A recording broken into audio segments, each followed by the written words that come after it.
주일 이어서 사도행전 12장입니다. 12장. 오늘 이 12장 또 귀한 말씀인데, 오늘 12장에는 두 사람이 죽어요. 죽는데 첫째는 사도 야고보가 죽고, 또 하나는 아주 악한 왕 헤롯 1세, 헤롯 아그리파, 헤롯이 죽습니다. 헤롯 죽는데 보겠습니다. 12장 1절부터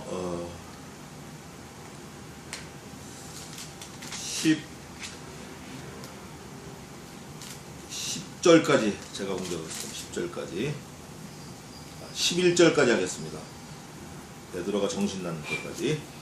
그때 헤롯 왕이 손을 들어 교회 중 몇 사람을 해하려 하여 요한의 형제 야고보를 칼로 죽이니, 유대인들이 이 일을 기뻐하는 것을 보고 베드로도 잡으려 할새 때는 무교절이라. 잡음에 옥에 가두어 군사 4씩 네 배에 맡겨 지키고 6월절 후에 백성 앞에 끌어내고자 하더라. 이에 베드로는 옥에 갇혔고 교회는 그를 위하여 간절히 하나님께 빌더라. 헤롯이 잡아내려고 하는 그 전날 밤에 베드로가 두 군사 틈에서 두 쇠사슬에 매여 누워 자는데, 파수꾼들이 문 밖에서 옥을 지키더니 호련히 주의 사자가 곁에 서매 옥중에 광채가 조요하며 또 베드로의 옆구리를 쳐 깨워 가로되 급히 일어나라 하니 쇠사슬이 그 손에서 벗어진지라.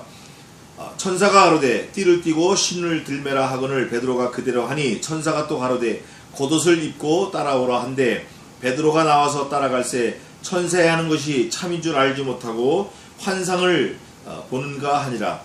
이에 첫째와 둘째 파수를 지나 성으로 통한 쇠문에 이르니 문이 절로 열리는지라. 나와 한 거리를 지나매 천사가 곧 떠나니라. 이에 베드로가 정신이 나서 가로되 내가 이제야 참으로 주께서 그의 천사를 보내어 나를 헤롯의 손과 유대 백성의 모든 기대에서 벗어나게 하신 줄을 알겠노라 하여. 아멘. 여기 11절 보니까 헤롯, 11절 마지막에 헤롯의 손과 유대 백성의 모든 기대에서 벗어나게 하신 줄 알겠노라. 그런데 헤롯은 뭐냐면 자기 이익을 위해서 예수 믿는 사람들을 죽이기로 결심했고, 또 유대 백성들은 뭐냐, 자기들의 믿는 하나님, 그 하나님에 대한 오해로 인해서 크리스찬들을 죽이려고 결심한 거예요.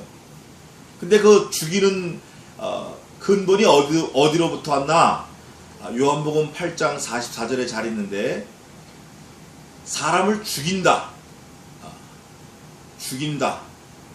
영혼을 죽인다, 이거는 다 사단 마귀로부터 온 거예요. 우리 예수님은 뭐죠? 예수님은 죽이는 게 아니라 살리는 거예요.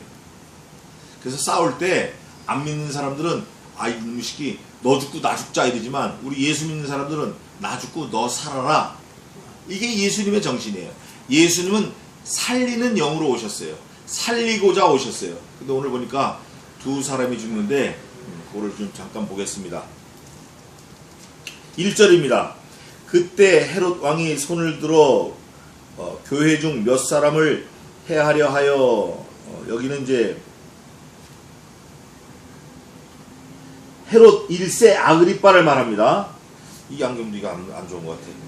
AD 41년에서 53년 동안 로마 통치를 했는데, 이 사람이 54년에 죽어요.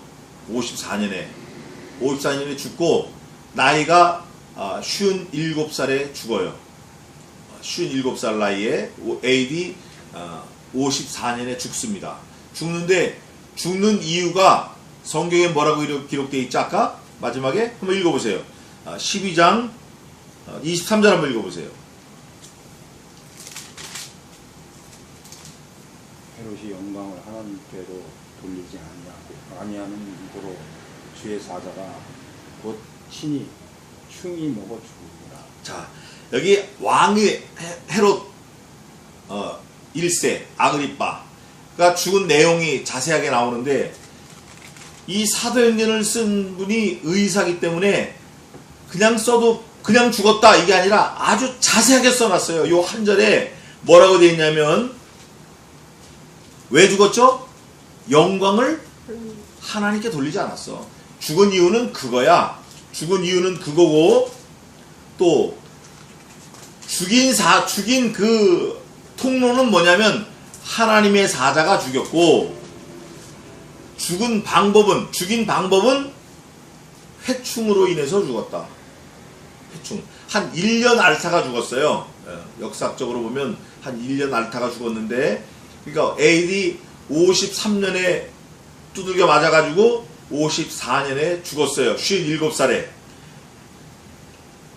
죽은 이유가 하나님께 영광을 돌리지 아니한 거예요. 그러면 우리 인생의 목적은 뭔가요? 인생의 목적.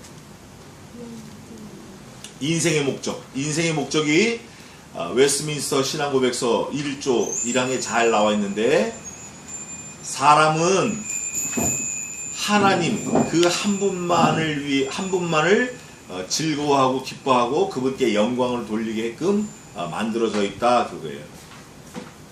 근데 사람이 그렇게 만들어졌는데 하나님께 영광을 돌리지 않는 거는 뭐 믿는 사람이나 믿지 않는 사람이나 몽땅 죽어 마땅하다. 이사야서에도 잘 나와 있어요. 내가 사람을 만든 이유가 이거다. 내가 왜 사람을 만들었나? 그거 한번 찾아보고 넘어가십시다.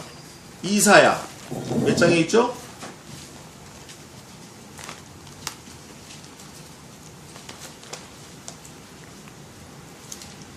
이사야 찾았으면 읽어보세요. 내가 나의 손으로 사람을 만들었는데 내 이름을 위해서 만들었고 내 영광을 위해서 만들었다. 43장 7절 한번 읽어보세요. 물은 내 이름을 걷는 자 곧 내가 내 영광을 위하여 창조한 자를 오게 하라. 그들을 내가 지옥으로 만들었니. 아멘. 안 그리고 그들을 그랬어요. 또 같은 말씀이 있습니다. 21절 한번 읽어보세요. 43장 21절. 이 백성은 내가 나를 위하여 지었나니 나의 찬송을 부르게 하려 하느니라. 아멘. 이 백성은 하나님이 지으셨는데 하나님을 찬송하기 위해서였다. 그럼 하나님을 뭘 찬송하나? 하나님의 이름을 찬송하고 하나님의 하신 일을 찬송하고 하나님의 영광을 찬송하고 하나님께서 구원하신 그 구원의 기쁨, 그거에 대한 감사를 찬송하는 거예요. 그냥 무조건 덮어놓고 찬송하는 게 아니라. 그런데 그렇게 안 하는 사람은 사실 시체나 마찬가지예요. 짐승이나 한 가지라고. 짐승. 개가 하나님을 찬송할 수 없습니다. 찬송할 수 없어요. 근데 사람은 하나님께 영광을 돌려야 돼요. 여기 사도행전 12장 23절에도 헤롯이 영광을 하나님께로 돌리지 아니하는 거로. 그러면 헤롯이 1절에도 12장 1절에 딱 헤롯이 나왔는데 마지막에도 헤롯이 나오고, 이게 사실 그냥 적어놓은 게 아니라 이 누가 선생이 뭔가 의미를 갖고 이걸 적어놓은 거예요. 헤롯을 자꾸 집요하게. 이 헤롯 아그리빠 1세 이 사람은 사실 두로와 시돈에 대해서도 또 역학관계가 있는 사람인데, 예수 믿는 사람들 핍박하면 안 되는 사람이야. 이 사람은 안 되는 사람이야. 그런데도 불구하고 언제 뭐였냐면 무교절이야. 무교절 그 다음에 유월절 후에 백성 앞에 끌어내고자 4절에 보면 결국은 뭐냐, 무교절 때 유월절 때 백성들이 많이 모일 때 자기를 드러내려고 그러는 거야. 자기를. 사람들이 많이 모여가지고 뭔가 하나님께 영광 돌리고 막 행사하잖아요. 유월절 행사, 어린 양도 잡고. 그럴 때 자기가 탁 나타나서 사도 베드로를 목을 잘라 죽이는 거예요. 야고보 죽인 것처럼. 죽이면 어떻게 돼요? 유대인들이 야, 우리가 할 일을 헤롯이 했다. 헤롯 진짜 좋은 사람이다. 요런 칭찬을 받으려고 한 거예요. 헤롯이. 보겠습니다. 그때 바나바와 사울이 예루살렘에 가서 부조하고 다시 안디옥 교회에 와서 보고한 그때에 헤롯 왕이 손을 들어 교회 중 몇 사람을 뭐 하려고 했다? 해하려 했다. 그는 처음부터 살인한 자요 거짓의 아비요 거짓말 앞잡이가 되었다. 이거예요. 그게 마귀야, 마귀. 죽이려고 하는 거예요. 여러 사람을, 교회 중에 있는 사람을, 하나님 믿는 택한 백성을, 성도를 죽이려고 마음을 먹고 AD 41년부터 53년 동안 통치하면서 요한의 형제 누구를 죽였어요? 야고보 사도를 일단 칼로 죽였어. 칼로 죽이고, 그 다음에 유대인들이 이 일을 기뻐하는 것을 보고 유대인들이 막 기뻐하는 거예요. 예수 믿는 사람들은 다 죽어도 싸다. 예수가 뭔데 그걸 믿어? 하나님을 믿어야지. 우리가 하나님의 선민인데. 이 성경을 오해하는 거지, 사람들이. 그래가지고 야고보가 죽은 걸 보고 기뻐해. 그러니까 이 헤롯이 이제 보니까 유대인들이 크리스찬, 예수 믿는 사람들을 죽이면 유대인들이 좋아하는구나. 그러면 유대인들에게 좋아하는 그 일을 내가 해서 유대인들로부터 내가 신임을 더 얻어야겠다. 이런 마음을 먹은 거예요. 그 순간 내가 유대인들을 통치를 잘 하려고 그러면 이 사람들의 신임을 얻어야 되는데, 이 사람들의 신임을 얻는 좋은 방법 중에 하나가 예수 믿는 사람을 죽이는 거구나. 이렇게. 왜냐하면 유대인들이 이걸 기뻐하는 거예요. 예수 믿는 사람 잡아 죽이니까 유대인들이 기뻐해. 정치적으로 딱 맞은 거예요. 그래서 이 헤롯이 마음을 딱 먹고 기뻐하는 것을 본 다음에 베드로도 잡으려 하는 거예요. 이 사도 야고보를 죽이니까 유대인들이 좋아하는구나. 그럼 내가 유대인들 평소에 이 사람들하고 내가 감정이 안 좋고 내가 신임을 못 얻었는데 그 베드로도 잡아갖고 죽여버려야겠다. 근데 잡아 죽이면, 사람이 없는 데서 죽이면 자기의 공로가 약화되니까 사람이 많이 모이는 날, 언제? 6월절 후에 백성 앞에 끌어내가지고 죽여야겠구나. 그럼 내가 유대인들에게 완전히 점수를 얻는다. 찬스다. 이렇게 마음을 먹은 거예요. 이렇게 마음을 먹고 베드로를 잡았어요. 옥에 가뒀어요. 군사 4명씩인 4패 16명인 군대에게 베드로를 맡긴 거예요. 맡겨서 6월절 후에 백성 앞에 끌어내고자 결심을 딱 하고, 이거 6월절 끝날 때까지 절대 놓치면 안 돼. 잘 지켜. 단단히 말하고, 이에 베드로는 옥에 갇혔고, 그 다음에 중에, 그 다음에 같이 읽어봅시다. 시작. 교회는 그를 위하여 간절히 하나님께 빌더라. 베드로가 좀 무식한 사람이에요. 또 칼제비고 회 뜨는 사람이야, 뱃사람. 그래서 말고 칼로 단 한 번 딱 거서 말고의 귀를 정확하게 잘랐던 실력 있는 실력파예요. 그런데 베드로가 무력으로 하지 않고 잡혔어요. 저항하지 않고 잡혔어요. 일절 저항했다는 말이 없어요. 이 누가 선생이 잘 기록을 해놨어요. 그런 거 보니까 교회가, 사도 베드로에게 가르침을 받은 교회가, 성도들이 또 그렇게 하는 거예요. 아니, 죄 없는 우리 선생을 잡아가서 이 자식들 봐라 이거 할 수 있는데 불평 불만 없어요. 이거 뭐 자동차가 발동만 안 걸려도 불만을 하고 막 난리 칠 텐데 이 사람들은 그런 불만이 전혀 없는 거예요. 전혀 없고 바로 엎드렸어요. 바로 우리 선생 사도 베드로가 잡혔네. 야, 우리가 기도하자. 믿음이 제대로 들어간 거예요. 제대로 교육을 받았어요. 사도 베드로에게 성도의 덕목을 제대로 배운 사람들이에요, 이 사람들이. 그래서 교회는 에클레시아는, 교회는 그를 위하여, 베드로를 위하여 간절히 하나님께 빌더라. 여기서 우리가 살펴볼 게 있는데, 교회는, 성도들은 어떻게 교회를 하냐? 누구를 위해서? 어려움에 처해 있는 사람을 위해서.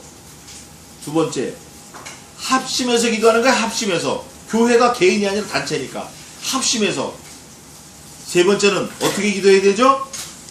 하나님께 기도해야 돼요. 하나님께. 합심해서 간절히 하나님께 기도해야 돼요. 요게 중요한 거예요. 교회는, 성도는 누구누구를 위해서, 어려운 사람을 위해서 합심으로 간절히 하나님께 빌어야 돼요. 이게 기도예요. 이걸 합심 기도라 그래요. 근데 요즘에 무슨 중보 기도학교라는 게 있어요. 중보 기도학교. 거기서 중보 기도를 가르쳐 가지고 거기 갔다 온 사람들은 뭐 개나 소나 전부 다 중보기도라는 거야. 다 중보기도래. 중보기도는 우리 죄인들에게는 맞지 않는 기도예요. 어울리지 않는 말이에요. 아주 얼터당터하는 말이에요. 하나님도 한 분이시요 하나님과 사람 사이에 중보도 오직 한 분뿐이신 예수 그리스도시니 이렇게 기록되어 있어요. 중보는 예수님께만 합당한 말씀이에요. 합당한 기도예요. 중보기도는. 그러니까 예수님이 하는 기도가 중보기도예요. 자기가 중보기도 한다면 자기가 예수님 자리에 올라가 있는 게 이거 다 엉터리, 이거 다 신사동물이라고 이게. 그래서 우리는 무슨 기도다? 합심기도다. 무슨 기도할 때 합심기도해야 돼요? 하나님께 간절히 기도해야 돼요. 헤롯이 잡아내려고 하는 그 전날 밤에 이제 유월절이 지났어요. 그래서 이제 잡아내려고 하는 거예요. 내일이면 이제 잡아내는 거예요. 베드로를 잡아내서 유대인들이 보는 앞에서 죽이는 거예요. 죽이면서 그러겠죠. 이 헤롯 아그리빠가 야, 내가 너희들이 싫어하는 이 베드로를 잡아서 죽일 테니까 앞으로 내 말 잘 들어, 알았지? 이러고 죽이려고 했던 거예요. 딱 마음 먹고 있는데 문제가 생겼어요. 베드로가 두 군사 틈에서, 그러니까 좌우에 군사가 있고 두 쇠사슬에 매여 누워 자는데 이 두 쇠사슬 보니까 손과 발을 다 맨 것 같아요. 하나로 하나밖에 못 매잖아요. 발을 매든지 손을 매든지. 근데 둘을 맨 거 보니까 손도 꼼짝 못하게 하고 발도 꼼짝 못하게 하고 도망갈 수가 없어. 그리고 양쪽에 두 군사를 눕게 하고 그리고 두 사람을 또 입구에 지키고 그런 사람들이 네 패가 있는 거예요. 네 패. 그러니까 도저히 도망갈 수가 없죠. 그런데 호련히 주의 사자가 곁에 섬에 옥중에 광채가 조요하며 하얀 아주 빛이 그냥 확 찬 거예요. 들어찬 거예요. 깜깜한 옥에 꽉 들어찼어요. 그러면서 또 베드로의 옆구리를 쳐 깨워 가로되 급히 일어나라 하니 쇠사슬이 그 손에서 벗어지더라. 그러니까 이 쇠사슬이고 뭐고 멍에고 뭐고 하나님께는 아무 문제가 되는 게 아니에요. 하나님께는 쇠사슬, 멍에, 옥 아무 문제가 안 돼요. 또 누구에게도 문제가 되는 것 같지 않죠? 천사에게도 문제가 되지 않아. 그 다음에 또 누구에게도 문제가 안 돼요. 하나님의 사도 베드로에게도 문제가 되지 않아요. 하나님의 성도에게도 쇠사슬이고 뭐고 아무 문제가 될 수가 없어요. 감옥도 문제가 될 수 없다고. 하나님의 그 권능이 천사에게도 올 뿐 아니라 믿는 성도들에게도 전해지는 거예요. 그래서 어떤 어려운 환란이 오더라도 우리 성도는 그 환란이 하나님께로부터 온 줄 알고 하나님께 엎드려 합심 기도해야 돼요. 무조건 기도해야 돼요. 엎드려야 돼요. 딱 벗어졌어요. 벗어지더라. 천사가 가로되 띠를 띠고 신을 들매라 하거늘 빨리 너 허리띠 메고 신발 들고 빨리 도망가자. 베드로가 그대로 하니 천사가 또 가로되 겉옷도 입고 따라오라. 베드로가 나와서 따라갈새 베드로가 나온 거예요. 근데 보초가 몇 명이냐면 4씩인 4패가 졌어요. 또 쇠사슬 2개로 손, 발 다 채우고 아무 소용없는 거예요. 이거 하나님의 만능에는. 그래가지고 따라 나오니까 베드로가 9절입니다. 나와서 따라갈새 천사의 하는 것이 참인 줄 알지 못하고 야 이거 비몽사몽간인가 내가 꿈을 꾸나 이러고 있는 거예요. 지금 환상을 보는가. 10절 이에 첫째와 둘째 파수를 지나 성으로 통한 쇠문에 이르니 문이 절로 열리는지라. 쇠문을 열라고 낑낑거린 것도 아니에요. 쇠문을 열라고 손을 댄 것도 아니에요. 쇠문 앞에 턱 쓰니까 요즘에 그런 거 많죠. 요즘에 은행에 가도 그런 거고 그런 거 많아. 원터치 그런 것도 많고. 우리 덕재 형제는 알 텐데 제가 20년 전에 일본 가니까 문이 전부 그런 문이에요. 전부 자동문. 딱 누르면 다 열리는 다 유리 자동문. 근데 지금은 한국이 다 그런 것 같아요. 그런데 중요한 게 있어요. 여기 문이 절로 열리는지라 이렇게 돼 있잖아요. 이게 헬라말로 오토야. 오토 아우토 바기 뭐 아우토 바기온가 뭐 아우토 바기 뭐 하여가 그런 거예요.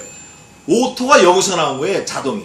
우리가 뭐 오토매틱고 뭐 오토매틱 오토매틱 뭐 그러잖아요. 자동 오토매틱 뭐 오토메이션 전부 오토 그게 여기서 나온 거라고. 이 헬라 말에서 이게 오토예요. 이게 오토 자동으로 열리는 거예요. 사람이 딱 가기만 해도 문이 자동으로 열려. 근데 이 문의 재질이 뭐로 되어 있다고 그랬죠? 여기 보니까 우리는 뭐 가보지도 않았는데 이 의사인 누가 선생이 그냥 글자 몇 개로 잘 써놨어요. 보니까 문의 재질이 쇠야, 쇠. 쇠문이 이르니 문이 절로 열리는지라. 오토매틱. 나와 한 거리를 지나매 천사가 곧 떠나더라. 천사가 간 다음에 이에 베드로가 정신이 나서 가로되 내가 이제야 참으로 주께서. 예수님은 항상 현재 이제야 항상. 그 예수님은 항상 참이에요. 항상 진실이고 참이라고. 그 주께서 그의 천사를 보내어 나를 헤롯의 손과 유대 백성의 모든 기대에서 벗어나게 하신 줄 알겠노라 하여. 주께서 그의 천사를 보냈다. 요한계시록 봅시다. 요한계시록 1장 이런 말씀이 있는데 1장 1절 한번 읽어보세요. 예수 그리스도의 세계라.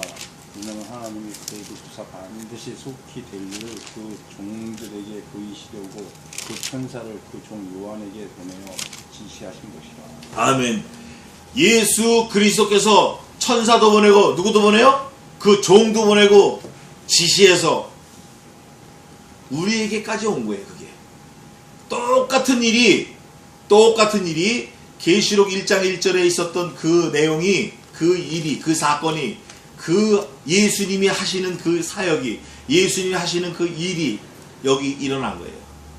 계시록보다 사실 먼저 일어난 거죠. 계시록은 AD 90년에 쓰여진 거니까 95년에. 자, 그랬을 때 베드로가 깨닫는 거예요. 예수님이 하셨구나. 이걸 깨닫는 거예요. 우리 선생님이 하셨구나. 우리 예수님이 하셨구나. 우리 예수님이 내 곁에 계시는구나. 내 눈에 보이진 않지만 예수님이 나와 함께 하시는구나. 예수님이 내 눈에 보이진 않지만 그의 능력이, 그의 신비가, 그의 신기함이, 그의 만능이 천사도 보내시고 포졸들도 잠들게 하시고 감옥에서 이 쇠사슬도 2개 그냥 벗어지게 하시고 쇠문도 척 갖다 쓰니까 열리게 하시고 우리 선생님이 하셨구나. 우리 예수님이 하셨구나. 베드로가 그때서야 완전히 깨닫는 거예요. 그러면서 자기 입으로 고백하는 거예요. 베드로가 정신이 나서 가로되 말하는 겁니다. 내가 이제야 참으로 주께서 그의 천사를 보내어 나를 헤롯의 손과, 이 사단 마귀예요. 앞잡이, 마귀 앞잡이. 헤롯의 손과 유대 백성의 모든 기대. 유대 백성의 모든 기대는 마귀의 앞잡이 역할하는 그 헤롯의 생각과 같아요. 예수 믿는 사람들은 다 죽이는 거야. 다 무조건 죽이는 거야. 잡아 죽이는 거야. 그게 베드로가 됐든 누가 됐든 사도 바울이 됐든 자기들 편이 됐다가 지금은 예수 믿는 사도 바울 누가 됐든지 간에 예수 믿는 사람은 다 죽이는 거예요. 유대인들이. 그 모든 기대, 마귀의 모든 기대가 그거예요. 요한복음 8장 44절에 있는 대로 몽땅 죽이는 거야. 마귀는. 그 모든 기대에서 벗어나게 하신 줄을 알겠노라 하여. 예수님이 벗어나게 하셨구나. 한마디로 말하면 죽다가 살았는데 누가 했다? 예수님이 하셨다. 어이구 내가 죽을 뻔했는데 살아났어. 그런데 한번 보십시다. 베드로가 진짜 죽음에 대해서 두려워함이 있었나 없었나? 몇 절입니까? 6절 한번 읽어보세요. 12장 6절 한번 읽어보세요. 헤롯이 잡아내려고 하는 그 전날 밤에 베드로가 두 군잡품에서 두 쇠사슬에 매여 누워 자는데 파수꾼들이 문 밖에서 우를 지키더니. 베드로가 뭐 한다고? 누워서 잠을 자는 거야. 얼마 전에 우리 친구 야고보가 목을 잘라 죽었어. 근데 내가 지금 감옥에 가서 쇠사슬에 꽁꽁 묶여서 나도 죽겠네. 두려움이 있는 사람은 잠이 옵니까 안 옵니까? 잠이 안 와요. 100만원 빚을 내일 갚아야 되는데 카드빚 못 갚아도 잠이 안 와. 잠이 안 온다고. 근데 베드로는 잠을 자는데 얼마나 깊이 자냐면 또 봅시다. 7절 하반절에 또 베드로의 옆구리를 어떻게 했어? 베드로의 옆구리를 7절 하반절에 쳤어. 하도 잠이 너무 들어가지고 베드로의 옆구리를 확 쳤어. 일어나라고. 빨리 일어나라고. 빨리 일어나. 급히 일어나. 빨리 일어나. 그래도 이게 정신을 못 차려. 너무 잠이 들어가지고. 언제 정신이 들었나? 11절 마지막에 보니까 모든 이제야 내가 참으로 예수님께서 헤롯이 나를 잡아 죽이려고 하는 그 모든 기대에서 벗어나게 하신 줄을 알았다 그래. 천사 따라서 막 달려나와도 아직 제정신이 아니야. 잠이 아주 폭 들은 거예요. 베드로는 죽음을 이미 초월한 사람이에요. 베드로는 죽음과 삶 아무 의미 없는 사람이에요. 이 사람한테는 뭐만 남아있죠? 예수님이 자기에게 주신 명령. 베드로야 내가 나를 사랑하느냐? 주여 내가 주를 사랑하는 줄 주께서 아시나이다. 베드로야 내가 나를 사랑하느냐? 주여 내 주 사랑하는 거 아시잖아요. 베드로야 내가 나를 사랑하느냐? 주여 주께서 아시나이다. 그러면 내 양을 먹이라. 내 양을 치라. 내 양을 먹이라. 베드로는 사명을 딱 받았어요. 사명을 받은 사람은 죽음도 불사합니다. 죽음보다 더 귀한 뭐라고 그랬죠? 사명. 사도 바울이 그랬어요. 내가 주 예수께 받은 나의 사명, 곧 우리 주 예수 그리스도의 복음을 전함에 있어서는 나의 생명을 조금도 귀한 것으로 여기지 아니하노라. 그리고 사도 바울이 밀고 나갔어요. 여기 베드로가 자기가 하나님 말씀을, 예수 그리스도가 하나님의 아들이라는 것을 전하다가 붙잡혀왔기 때문에 그 확신, 예수님이 하나님이다, 예수님이 하나님의 아들이다, 예수님이 우리의 구주다, 이 확신이 흔들리지 않는 거예요. 그걸 전하다 붙잡혔기 때문에 야고보가 죽은 걸 보고 알고 들었어요. 들었음에도 불구하고 하나님께 다 맡기고 잠을 자는 거예요. 또 잠을 잘 수밖에 없는 이유는 밖에 있는 성도들이 합심해서 기도해 주는 거예요. 하나님께. 하나님, 사도 베드로가 잡혔습니다. 베드로가 지금 옥에 있습니다. 그에게 믿음을 주세요. 굳건한 믿음을 주세요. 이러고 합심 기도할 때 베드로가 잠을 잘 수 있었어요. 우리가 이런 사람이 되어야 돼요. 그래서 오늘은 여기까지 하겠습니다. 우리가 베드로처럼 죽음을 불사하지 않는 그런 믿음 있는 사람이 되어야 돼요. 베드로처럼 하나님을 절대 믿는 사람이 되어야 돼요. 하나님의 말씀, 하나님께서 내게 주신 사명, 그 사명을 내 생명보다 더 귀한 것으로 여기고 그 사명 때문에 내 생명을 바치는 그런 귀한 믿음의 소유자, 절대신앙, 이 베드로와 같은 그런 믿음의 사람이 되어야 되겠습니다. 나머지는 또 주일날 또 하기로 하고 오늘 여기까지 하겠습니다. 기도하겠습니다. 하나님 아버지, 날씨가 엄청 덥고 전 세계가 다 불구덩이에 빠진 것 같다고 하고, 라스베가스는 지금 115도까지 올라가고, 아틀란타도 100도가 넘어가고, 우리 여기 서울도 34도, 35도가 되는 이 무더운 여름, 이 지구촌 전체가 들끓고 들썩거리지만 하나님을 믿는 예수 그리스도의 제자, 예수 그리스도의 정결한 신부, 하나님의 자녀, 하나님의 말씀을 맡은 자, 하나님의 복음을 맡은 자, 하나님 심부름하는 저희들, 예수 믿는 사람들, 크리스찬들, 우리 성도교회 성도들, 아무리 덥고 아무리 힘들어도 흔들리지 말고 꿈쩍거리지 말고 들썩거리지 말고 믿음이 약해지지 않아서 하나님께 드려지는 거룩한 산 제물로 바쳐지는 일생이 되게 도와 주시옵소서. 우리의 삶을 통해서 하나님께서 영광 받으시며, 우리의 삶을 통해서 하나님의 복음이 증거되며, 우리의 삶을 통해서 하나님의 모든 말씀이 이 땅끝까지 전해지는 귀한 사명을 감당하는 저희들 되게 도와 주시옵소서.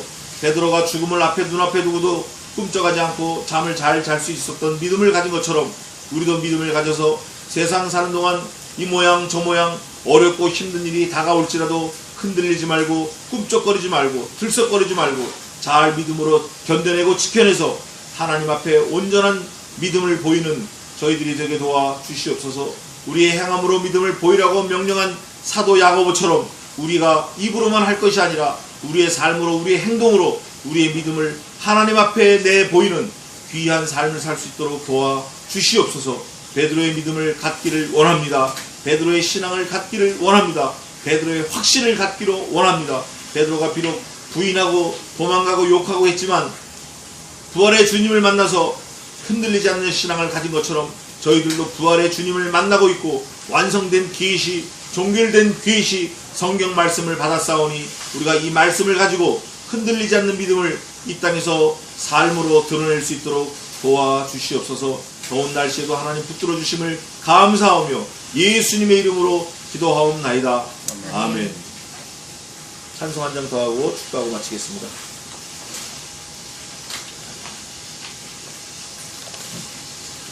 86장 4절하고 축도하고 마치겠습니다. 86장 4절.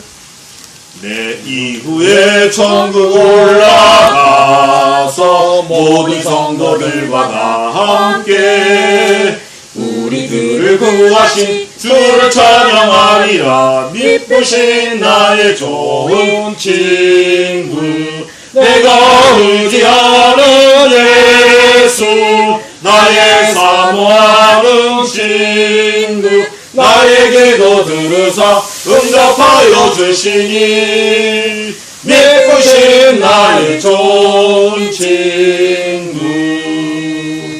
기도하겠습니다. 지금은 우리 주 예수 그리스도의 은혜와 하나님 아버지의 무한하신 사랑하심과 성신 하나님의 위로교통 승리케 하심이 이곳에 올라온 주의 백성들 머리 위에, 가정 위에, 일신상 위에, 사업터 위에 이제로부터 영원까지 함께 있을지어다. 아멘.